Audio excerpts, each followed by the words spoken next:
Hello everyone, this time I'm coming again with a budget version of Erika 1, Thunder Spike, Thunder Slash. I'm gonna be covering both build variants in this guide. The total cost is 5.5k FE and we are reaching around 250 billion DPS, as you can see. And I try to make it as optimized as possible, as cheap as possible. This will get you into Profound with no ease.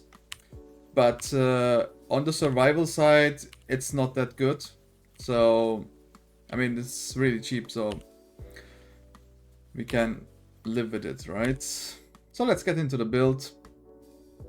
So the reason this build right now is really cheap is because we are 2-3 weeks into the season and corroded items with the wrong corrosions are actually now cheaper than the base itself most of the times, if not always. So what we aim for is having as much legendary items which scale really well with Erika 1. So that's the reason why we managed to make this build so cheap, because the legendary items are really strong and really cheap at the moment.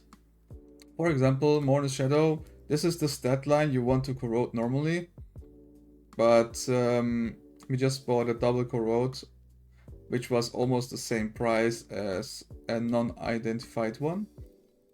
On the downbreak, you want to have the bottom line corroded for sure, and at least 85 dex. This line, the more the better, but it's not that important.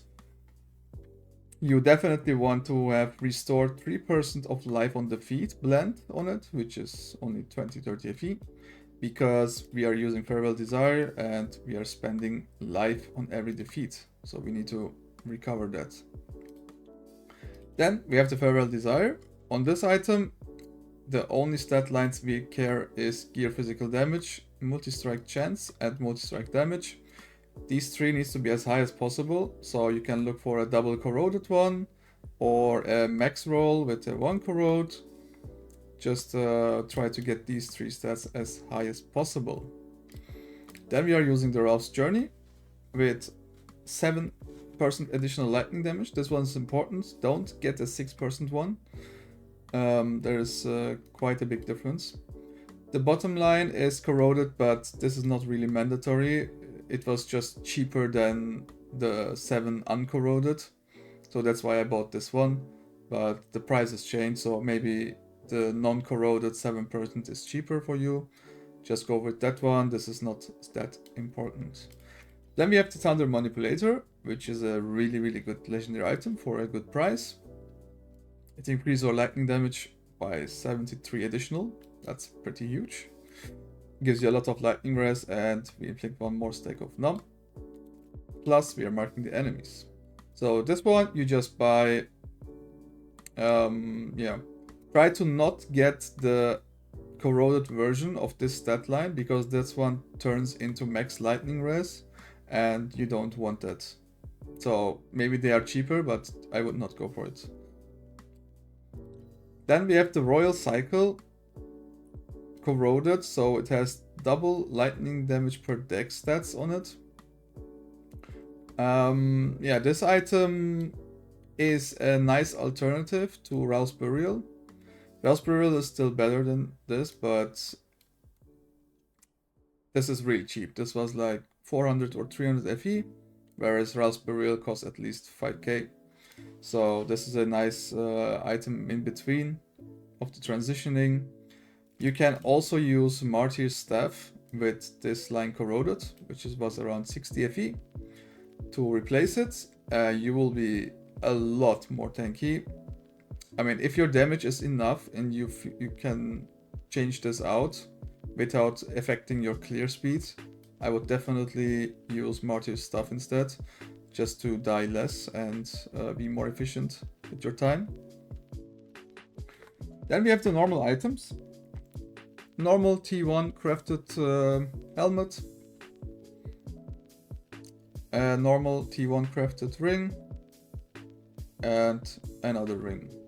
So this line You could get anything actually. I mean, getting lightning damage or physical damage, both are really good.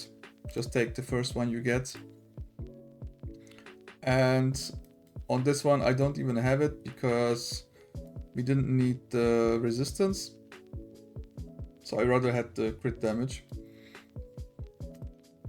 And on the weapon, you want a weapon like this with this sequence, with the lightning damage plus numb effect. This one is pretty strong. It doesn't need to be a sword. Actually, if you get a claw or dagger, it will perform better since you can spec into the one talent node, which gives you 5 additional attack damage for each unique type of weapon. So since both are a sword, I only get 5% additional from that, so I didn't spec into it. But if you get a claw or a dagger, you definitely buy it. Why did I go for a sword? Because it was cheaper by a big amount. So it was just a cheap buy for me from the market. But if I could choose, I would go with a claw probably. Yeah, so that's it. That's the gear.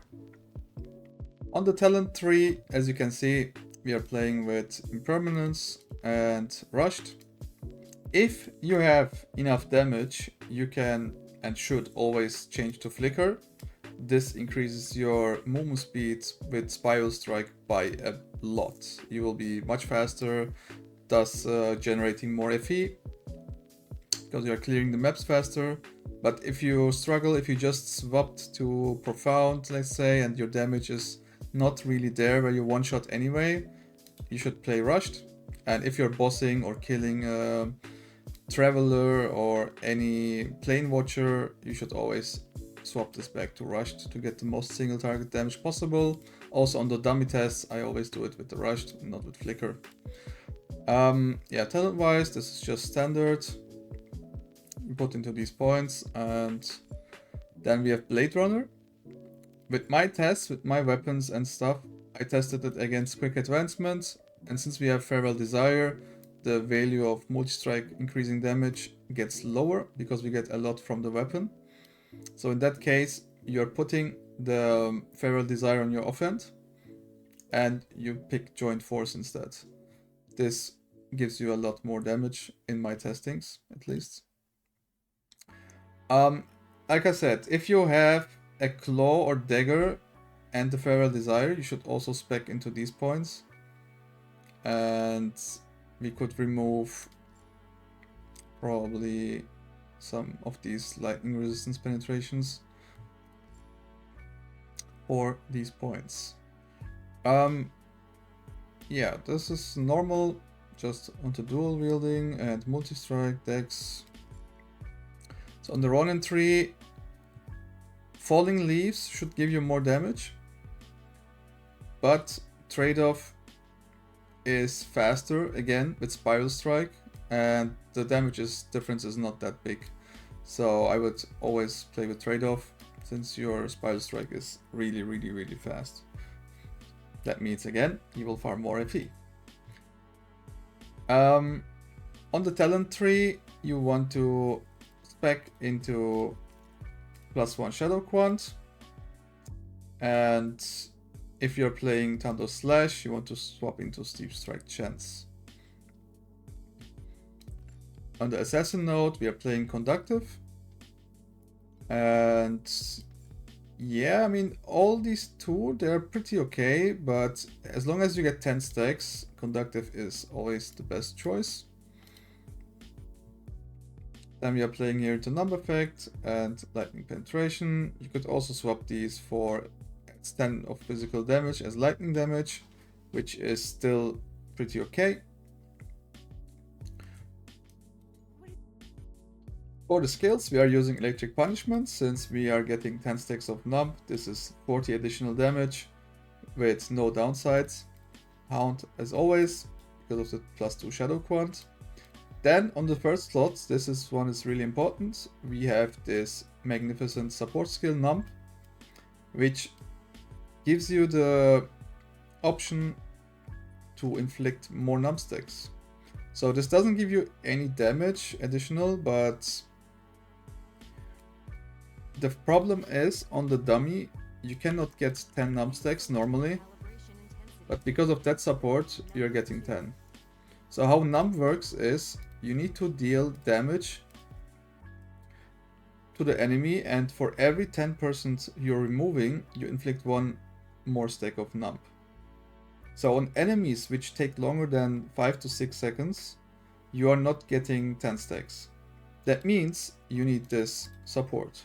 If you are killing everything really fast in the map, even the bosses, you could swap this out and get electric overload instead. Because in the maps, like the small monsters you're killing, they get 10 stacks anyway, just the bosses probably won't get 10 stacks. So you can swap this around. For dummy testing I use this, and for mapping, if I'm already really strong, then you don't need it. This makes you then even stronger. So if your dummy DPS is 200 billion, with this you're probably around 240, 250. So keep that in mind. But yeah, you can also just keep this and you'll be fine. We have willpower and steamroll for the highest damage. On Spiral Strike we are using Hardened to get tanky, quick mobility for even faster Spiral Strikes, Precision Strike for even more attack speed for the skill. So Spiral Strike works the way that the more attack speed you have, the faster you are Spiral Striking. So this is basically your moment speed. And Periodic Burst gives us 30 attack speed every 6 seconds for 2 seconds. This increases your DPS and your Spiral Strike speed at the same time. Then we are using Bull's Rage. You want an activation medium multi-strike with cooldown recovery speed. Well fought battle, because this takes up, this is basically 30% more effect rate for the Bull's Rage. And then we get cooldown reduction and extended duration to increase the uptime and make it permanent. The same for Charging Warcry. We want more cooldown, since this lasts only for 3 seconds. We want the Concentration Warcry to reduce the cooldown even further, since we are only limited to 2 passive skills that can reduce the cooldown. Then we have Electrocute, which is our first curse. Again, you want multi-strike. You can also take additional duration or cooldown recovery speed. Both are fine. You definitely want Terrain of Marilis, so it's around you. And then extended duration or cooldown reduction. That's not a big difference. On the passive skills, we are using Electric Conversion with Aura Amplification. You need a level 20 Restrain to fit in Precise Rejuvenation. If you don't have level 20 Restrain on all 3, you will not be able to activate this. As you can see, our mana is at exact 0%. And on the second one, we want Precise Cruelty, again with Aura Amplification and Restrain. Then on the candles, we have Tenacity Blessing, Agility Blessing, Focus Blessing when you are standing still. This one is really, really strong. This makes you tanky, this makes you faster, this makes you deal a lot more damage. So this one has really high priority, don't sleep on this. Then we have a second candle, which is 25 additional max damage when standing still. This one is also really strong. I have a list of negatives which we want to avoid in my document, which I will leave in the description. Just go and check that one. For our hero memories, I specifically bought some hero memories with a lot of crit rate and crit damage. So as you can see, crit damage, attack speed, crit rate, crit damage, crit rate, crit damage, another crit rate, and again crit rate, crit damage, crit rate, crit damage. If you don't buy these and you buy like attack speed, flat damage, you might not get the same numbers I do, just a small warning. And since our goal is to be able to deal as much damage as possible with a cheap build, this scales your damage really well. And then you pick the right side and then left. And for the Pact Spirits, we have one purple Pact Spirit with 2 blue ones. Yes, I am not using my level 6 legendary pets for this. We are making this free to play friendly. So yeah, the pets are really easy to get. And this is the Pact page. You want to put in 9 micro slots with dexterity and 4 medium destinies also with dexterity. Which nodes you cover is not that of a big of a deal. I mean, if you want to min-max it, just copy it like this. If you don't care, it's fine wherever you put it.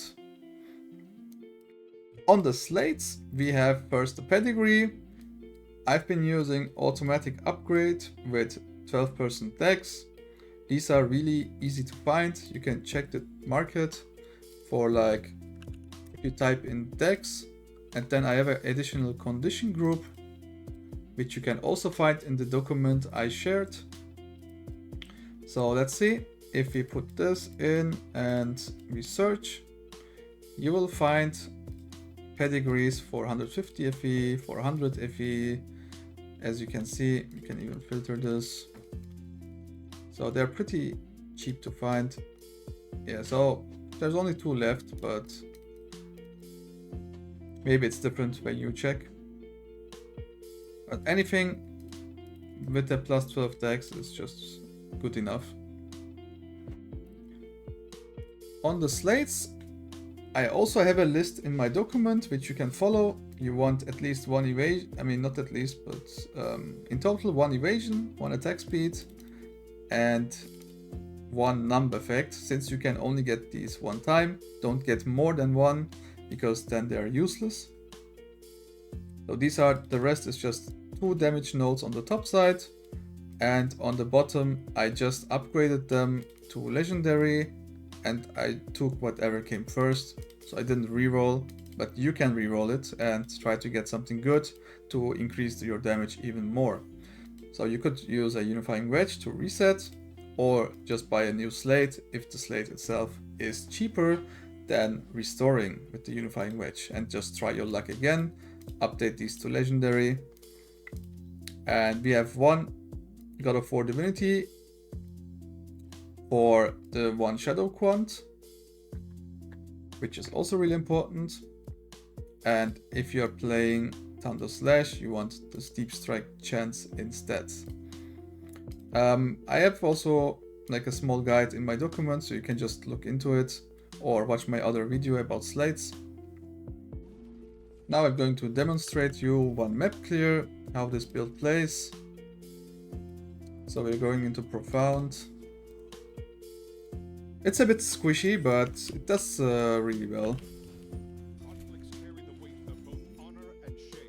As you can see, we are really fast. Things are dying pretty quick. Also, for the event, it's quite good.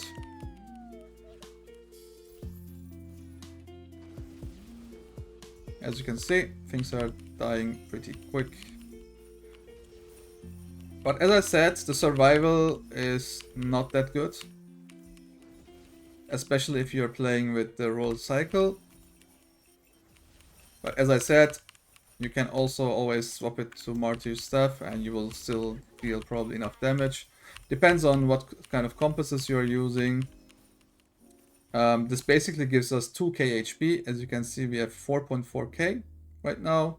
And if I change this, we have 2.4k.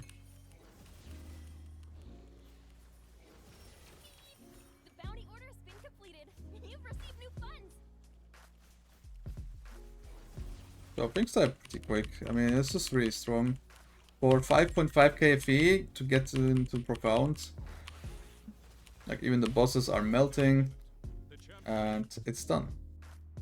So now you saw the build in action. Now I can talk about some upgrade paths you could do.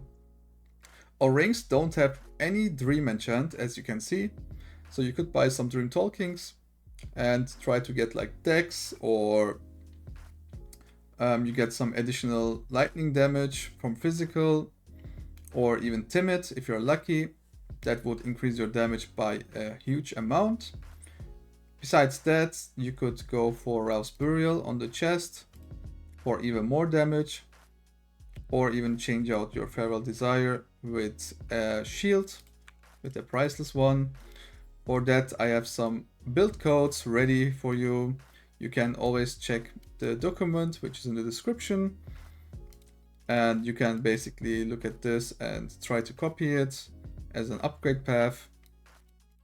This is 350 billion, for example. The only difference is, like I said, I have this physical damage as lightning, I have timid on it, and I have better slates. On the same side, you can, like I said, you can upgrade your slates. These are 2 dead mods damage-wise. You could be lucky or spend a bit more FE. I would definitely try to hit some double damage on the slates. They're pretty important.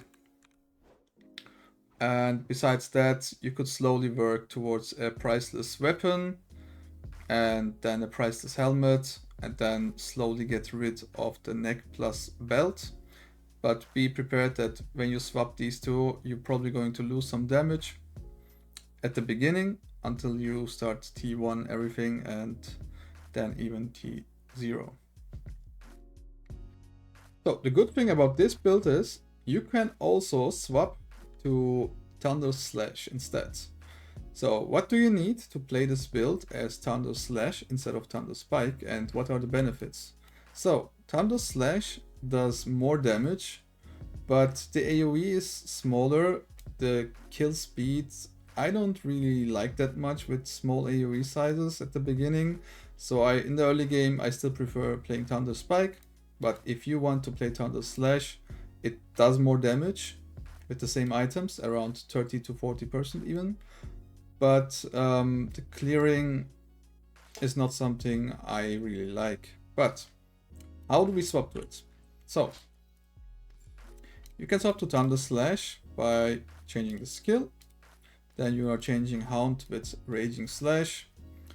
And this support you need Thunder Slash Blade Cluster Magnificent.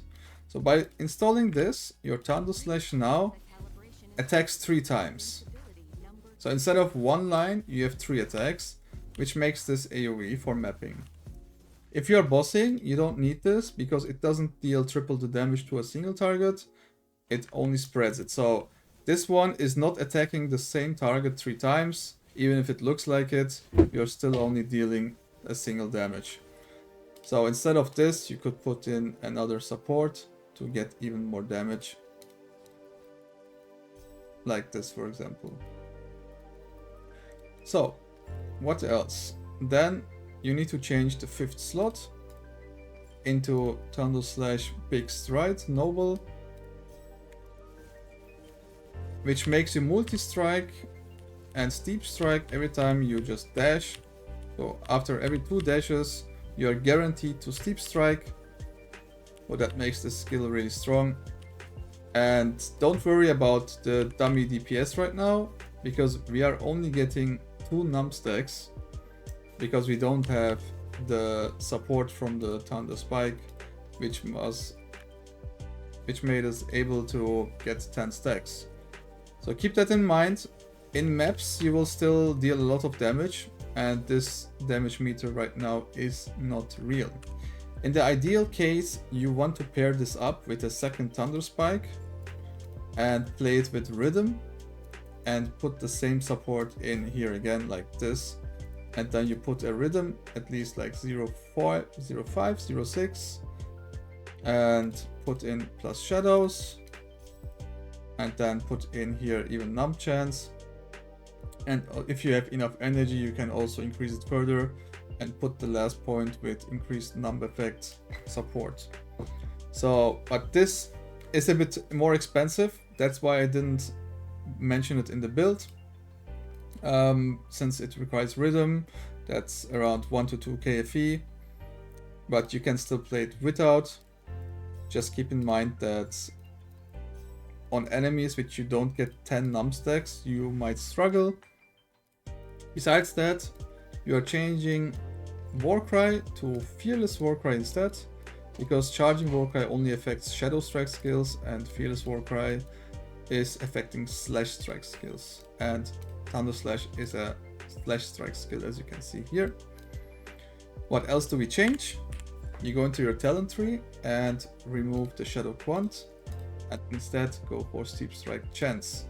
You don't need 100% chance, just think it as every Steep Strike Chance increases your multi-strike damage, so the more you have, the more multi-strike increasement you have, but you don't need to have 100%, just get as much possible. Then you do the same on your side, since we don't use Shadow Quantity anymore, you remove this, and you play it with Steep Strike Chance instead. You could also skip this and even use another Goddess of Hunting, and you will still be fine. This is not mandatory. Besides that, another last thing we need to change is Broken Sundering. So instead of the shadow damage from the neck, we are changing to sweep slash damage. Sorry, additional steep strike damage, which is basically the same neck. The only difference is this is for shadows and this is for steep strikes. So then you change this, and we are ready to go. Now I'm going to show you one map clear with steep strike instead, the Thunder Slash. This also looks cooler, to be honest, but if you play it with God of War, it gets even better because the AoE gets big. So as you can see, things are dying pretty quick. But you have to manually target things, which makes it a bit more awful to use. But the AoE is still quite big if you do it with God of War. As you can see, the clear is really good if you're in a small space, narrow, where you can just kill enemies with AoE. In that case, it's better than Thunder Spike. So it's just situational, however you feel like. If you want to play Spike, if you feel it's better, then you can just play it. But damage wise, I can say that this skill deals a lot more damage. But on the other side, playing with Spike is just you clear 360 degrees around you, and with this skill you can only attack into one direction. So I leave the decision up to you. As you can see, the bosses also die real quick, and I also died. So that was the map clear, and this is the guide. I also have a document, like I said in the video, at least 5 times already. Please check that document for more build codes, for tips and tricks about Erika. And yeah, see you on the next one.